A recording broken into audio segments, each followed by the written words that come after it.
never thought I'd live past 70. Back when I was 50, I thought old age meant a recliner chair and a fading memory, maybe a few pills scattered in a plastic box labeled Monday through Sunday. But when I turned 65, something shifted. I started noticing the little things. The way my hands shook a little when I buttoned my shirt. How I'd forget a name I used to know like my own. How food didn't sit quite right anymore. Not painful, just slower, thicker. Like my body was changing into something else.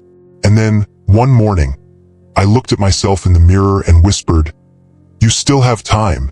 Time to care. Time to try." So I did. I started small. Not with marathons or gym memberships. Not with magic pills. I just walked to the market. That old Saturday market near the church. Remembering the smell of ripe fruit and the chatter of vendors. How it felt to hold something warm and alive from the earth. I picked up a bag of blueberries. Mostly because they reminded me of the ones my wife used to scatter over our pancakes when the kids were small. I didn't know then how much those little berries would give me back. You see, something happened after a few weeks of adding them to my breakfast. My thoughts felt lighter. My words came easier. Not always, but I didn't lose my train of thought so often. My granddaughter said, "Grandpa, you're remembering stories you haven't told in years." And it was true. One morning I recalled a summer day in 1968, clear as if it had happened yesterday. We were barefoot in the grass, and I was telling her grandmother she looked like a painting. They call blueberries brain food now, and I believe it. Not because I read it on the news, but because I lived it. Something in them wakes up what time tries to bury. And then, I added something else to my days. A soft, green fruit I used to scoff at when I was younger. Avocados. Back then, I thought they were for the health-obsessed or the fancy folks. But it was my doctor who nudged me. Said, "Try adding more healthy fats to your plate." So I did. A slice on toast. A spoonful with a sprinkle of salt. Felt strange at first eating something so rich. But within months, I noticed I wasn't so cold in the mornings. My fingers didn't ache quite as much when I clutched the steering wheel. And my heart, that tired muscle, seemed steadier. There's a rhythm to the heart that you start to notice once the noise of youth fades. Mine had been irregular, skipping beats like an old record. But with time, and maybe with the help of that creamy fruit, my rhythm found itself again. What I didn't expect was how this simple shift would affect my spirit, too. When your body feels better, the world looks less gray. I started walking more, down the same trail where my dog used to run before he passed. I found myself humming again, old songs I hadn't thought about in decades. The kind of music you don't hear on radios anymore. There's something about reaching 80 that makes you tender toward the mundane. Food, for me, is no longer just nourishment, it's memory. And these fruits, these small gifts of the earth, carry more than vitamins. They carry reminders. They carry care. They carry second chances. Pomegranate was another rediscovery. We had one tree in our backyard growing up, and my mother would hand me a bowl of its seeds every fall. I used to hate how messy it was, the red stains on my fingers, the tang that puckered your lips. But when I turned 70, I read something about how it helps blood flow, about how the juice nourishes aging arteries. So I gave it another try. The first time I ate one again, I cried. Not because of the health benefits, not because I suddenly felt younger, but because I remembered her. My mother's hands, gently scooping seeds into a chipped bowl. Her voice, soft and steady, reminding me to chew slowly. In that moment, I wasn't 70. I wasn't an old man trying to live longer. I was just her boy again, safe in a warm kitchen. Funny how food does that. Since then, pomegranate has become a part of my week. It isn't always easy to find, but when I do, I take my time with it. I don't rush. I sit at the window, open the fruit slowly, let the seeds fall where they may. It's a quiet ritual now, like a prayer. One that says, I'm still here, my blood still moves, my heart still remembers, and that matters more than any test result or blood pressure number. Eating like this isn't about chasing youth. I've let go of that illusion. It's about honoring what time has given me and gently tending to what it's taken away. There was a time when my stomach turned against me. I remember the year clearly. I was 68, maybe 69, Meals didn't bring joy anymore. They left me bloated, uncomfortable, tired. It didn't matter what I ate, breakfast or dinner, soup or sandwich. My body responded like it was confused, unsure of what to do next. I used to joke that my insides had grown old before the rest of me caught up. I tried cutting out coffee, then bread, then even tomatoes. Nothing worked. And then one afternoon I ran into Clara, an old friend from the library. She looked radiant, not in a flashy way, but in that soft, unbothered way some people carry when they've made peace with life. She said, "Try papaya." "Papaya?" I asked. "Isn't that just a tropical fruit?" She laughed gently, the way people do when they've learned something the hard way. "Yes, but it's more than that. It helps the gut. And at our age, a kind gut is a gift." So I listened. I bought one that weekend. It sat on the counter for a few days. I wasn't quite sure what to do with it. But one morning, I sliced it open and scooped out the seeds, unsure of what to expect. The flesh was sweet, buttery, light, like something your body thanks you for even as you're eating it. Within weeks, I felt the shift. The bloating eased. My energy returned, not like a burst of caffeine, but like a slow, warming sunrise. Meals no longer ended in regret. I could enjoy soup again. I could sit comfortably after dinner without that familiar tightness in my belly. It was subtle but unmistakable. I began to think about digestion in a new way, not just as something that happens in the stomach, but as a conversation with the body, one we too often ignore. Papaya taught me to listen, and not just to the stomach. You see, when your digestion improves, so does everything else, your mood, your sleep, even the way you move.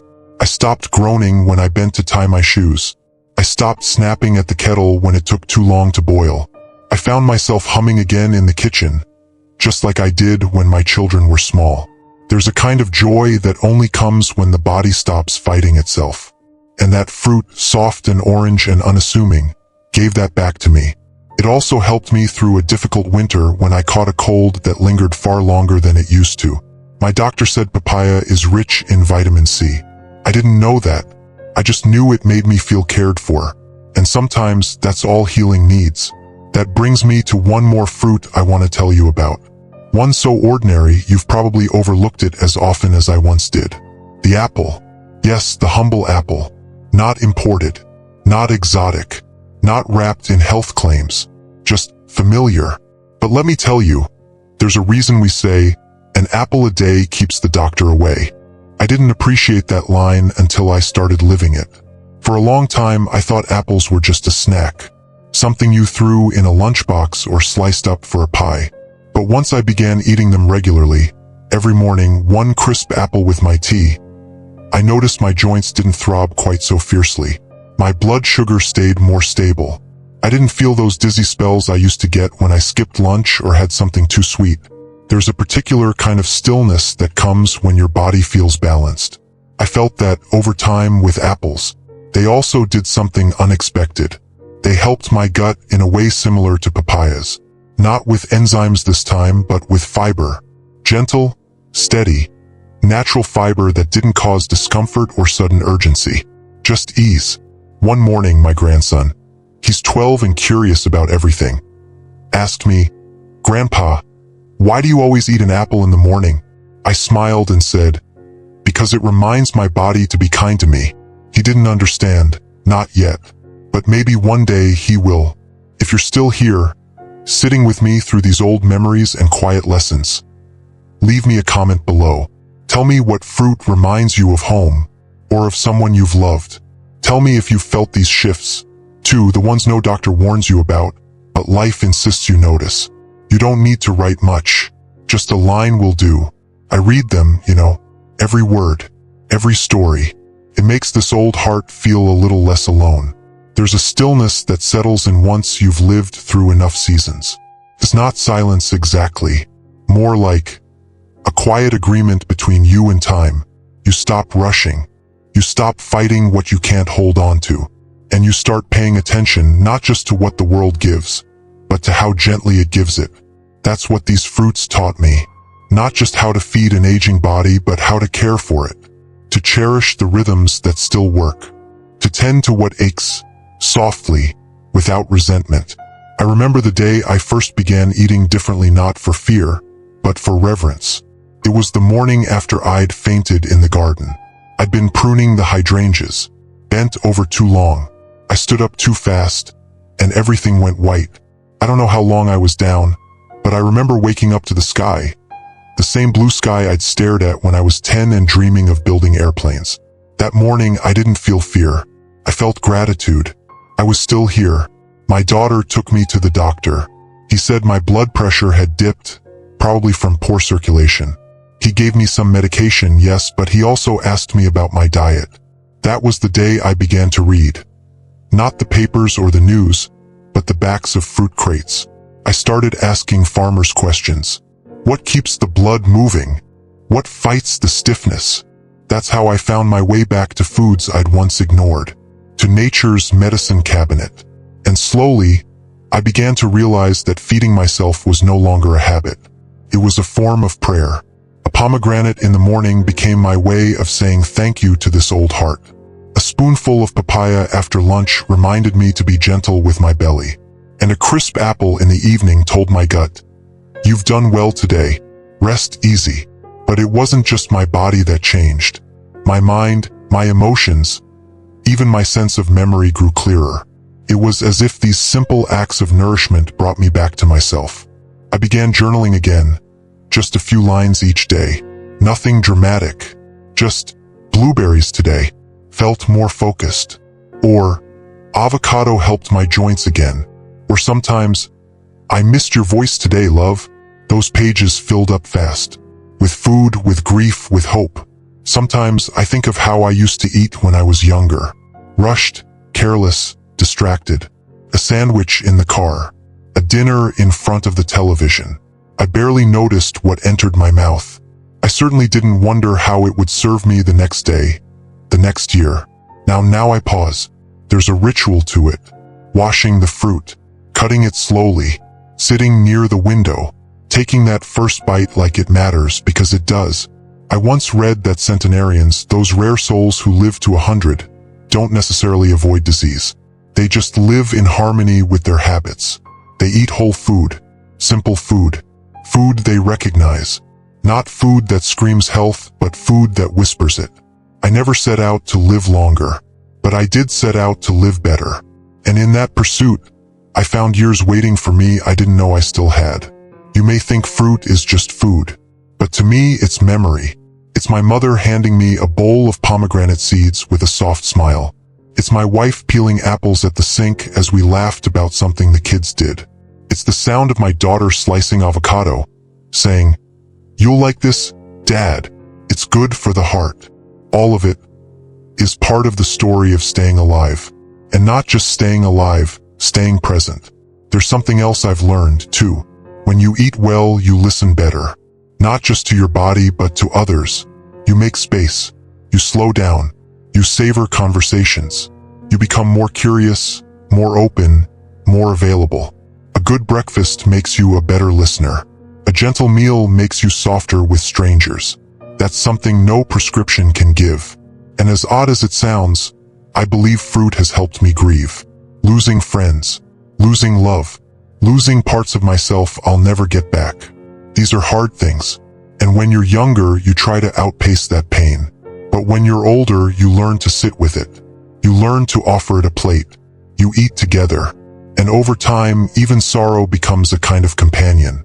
There's comfort in eating something that grew under the same sun that's still shining on you. Even now, at 80, I don't eat perfectly. Sometimes I forget. Sometimes I give in to a bag of cookies or skip a meal altogether. But most days, I try. And that trying in itself is a form of love. I've come to believe that longevity doesn't arrive all at once. It doesn't come wrapped in the moment you turn 80 or with the sound of your doctor saying, "You're doing well for your age." No, longevity slips in quietly, like sunlight sneaking through the curtains on a winter morning. It shows up in the small, nearly invisible habits you didn't think mattered. Like the fruit bowl I keep by the window.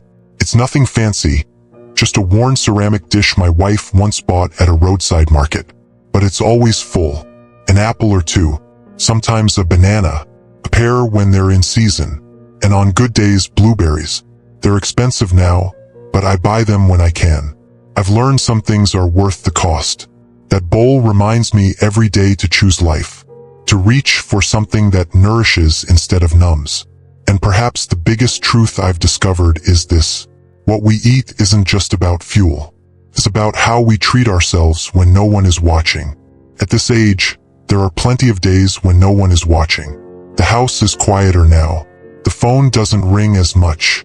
There are long afternoons when the only voice I hear is the kettle whistling from the kitchen. But even on those days, I reach for fruit. I make myself a plate with care. A handful of blueberries, a few slices of avocado, a spoonful of papaya if I have it, maybe some yogurt on the side. Not because anyone will see it, not because I'm chasing youth, but because I've lived long enough to know that how we care for ourselves in solitude is who we really are. When I was younger, I thought health was about control, strict rules, measurements, disciplines. But now I see it's more about tenderness. A conversation between you and your body that gets quieter as you age, but never disappears. It's a question: are you still with me? And sometimes, a simple answer: yes. Just give me something kind today. One of the kindest things I've done for myself, truly, is stop skipping breakfast. I used to, especially after retirement. I'd wake up late, drink coffee, maybe nibble a cracker.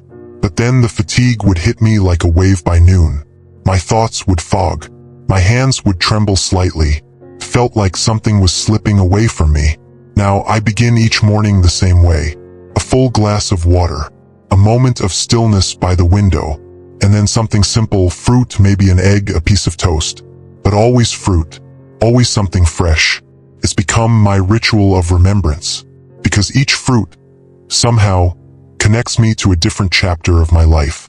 Avocado reminds me of Frank, my neighbor in his 70s who used to bring me half of whatever he had. Too much for one man, he'd say. We'd sit on the porch, sharing toast and stories about the war, about our wives, about the loneliness we tried not to name. He's gone now, but I still think of him whenever I slice into one. Papaya brings Clara to mind, the woman who introduced me to its gentle touch on the gut. She had a way of speaking that made you feel heard even when you weren't saying much. She passed away last spring. I planted marigolds for her. Pomegranates take me back to my mother. Blueberries to my grandchildren. Apples to my late wife. She used to leave one in my coat pocket when I went out on errands. A small, red reminder: take care of yourself, old man. Sometimes I find myself holding an apple and wondering how many years of love and loss and laughter have passed since the last time she tucked one into my bag. It's funny, isn't it? How something as simple as fruit, easily overlooked, so ordinary, can carry the whole weight of a life. I suppose that's what wisdom is in the end. Not something loud, not something you shout about, but something you carry with you into the quiet places. Like a fruit bowl by the window, or the decision to eat with care, or the slow recognition that even now, even here, we are still growing. The older I get, the more I believe that healing doesn't come in grand gestures. It comes in bowls of fruit, in water sipped slowly in the morning, in listening to your body when it whispers instead of waiting for it to scream. It comes in remembering that you are worth caring for, even now, even when the world is quieter, even when fewer people are looking your way. These fruits I've spoken about, blueberries, avocados, pomegranates, papayas, apples, they're not just items on a health list. They are companions. Quiet, steady companions in the long walk of aging. And no, they won't erase all the aches. They won't bring back those we've lost. They won't make us young again. But they do something far gentler. They remind us we're still here. They support what remains. They soften the edges of growing old. You see, at 80, I no longer ask for strength to run. I ask for the strength to stay present, to stay open, to stay kind to others, yes, but especially to myself. And eating this way, living this way, it's my way of staying. I often think of the garden out back. It's not what it used to be. The roses don't bloom as wildly. The soil is harder now. The fig tree only bears fruit every other year. But I still go out there. I still water. I still pull a few weeds. because there's something sacred about tending, even when the yield is small. Our bodies are no different. We tend to them not because they are perfect, but because they are ours. And food, real, honest food, is part of that tending.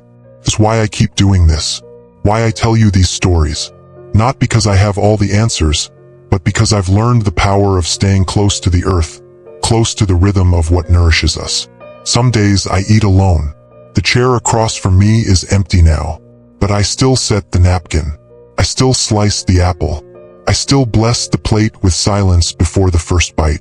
Because to eat well, even alone, is to declare that you still belong to the living.